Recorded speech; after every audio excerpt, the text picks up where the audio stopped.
Well, believe it or not, there are still a few conservative professors out there in America, even in the state of California. Keith Fink is one of them. He's a lecturer in communications at UCLA. And he says students are being blocked from enrolling in his course, which is called Sex, Politics, and Race, Free Speech on Campus, because he does not agree with the conventional liberal point of view. We reached out to UCLA today, and they never responded, but provided a statement to us. Rather, they did not. The head of Fink's department, though, told the College Fix it's simply a matter of keeping class sizes under control. Professor Keith Fink joins us now from L.A. Professor, thanks a lot for coming on. Thank you for inviting me. So what I found so interesting about this story, not simply that you're a conservative teaching at a big state school in California, but that you're one of the rare tenured professors who's actually trying to teach more kids. You want to teach kids, and you think they're preventing you from doing so. Well, actually, I'm not tenured. My status is a lecturer. I teach 4 classes at the school. I doubt there would be many professors in my shoes, tenured or not tenured, that would be brazen enough to take on the university when the students' rights are repeatedly violated. So I'm not tenured. Well, you're braver than I realized. I'm happy. Well, I am, and that's a problem for UCLA. And I'm happy to teach hundreds of students. The bigger class you give me, happier to teach as many as can sit in a room. So your course is about fundamentally free speech, and you think that the university is intentionally, under the guise of its rules, preventing students from sitting in on your course. That's correct. I actually teach 4 classes. I'm one of the most popular teachers on campus with the students, not the administration. And the one I teach this quarter, ironically, is entitled Race, Sex, and Politics, Free Speech on Campus. When I teach that course, I go over the principles that govern the First Amendment, free speech, freedom of conscience, and I also go over due process rights. We spend a lot of time on sexual assault and the kangaroo campus court proceedings. I use UCLA because my students, I know what keeps them engaged and entertained. I use UCLA quite often as concrete examples in applying these principles. And UCLA is a microcosm of the macrocosm. They continuously and consistently trample students' rights. And we can go over just some recent examples. The Kanye Western Party. These were fraternity and sorority members throwing a party at Kanye West and Kim Kardashian.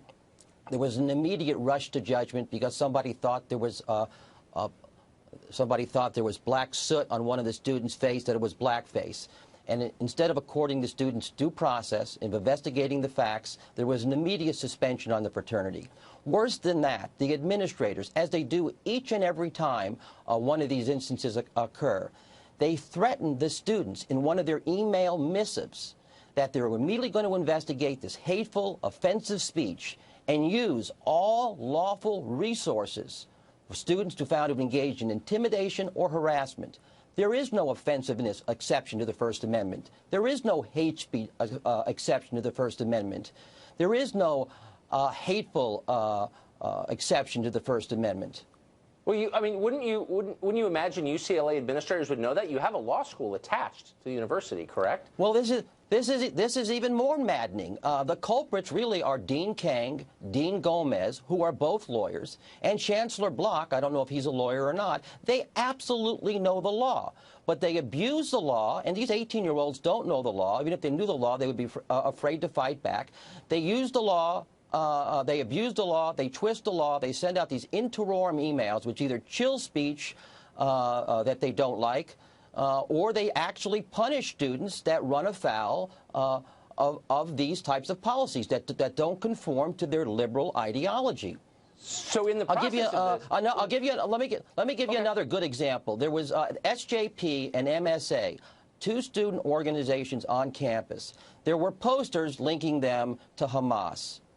Now, the university, again, came out and criticized these posters as being hateful, offensive, and if students were found involved, they would be brought up on conduct code charges. Again, for the points I just enumerated, that violates the First Amendment. The UCLA has a viewpoint discriminatory application of its own policies. Let's put aside for a second that it violates the First Amendment. Last week, in the Daily Bruin, there was an anti-Semitic cartoon of the worst sort. It was a standard anti-Semitic trope with Netanyahu with a big nose, and it had the 10 Commandments in the background: "Thou shalt not steal, thou shalt not murder," implying that Israel will murder to achieve its settlements. Not a word from the administration. How is this instance with the cartoon any different with the poster? It isn't. It's just not consistent with their narrative. It's a great question, and all of this, it strikes me, proves the great lie of tenure, which is that professors need it in order to speak their minds, and yet you don't have tenure, and here you are bravely saying exactly what you think, and I hope that you're not punished for it. Keith Fink, thanks a lot for joining us. Okay. Unfortunately, we're out of time, but I hope you'll come back for another update on the UCLA campus, which sounds pretty florid.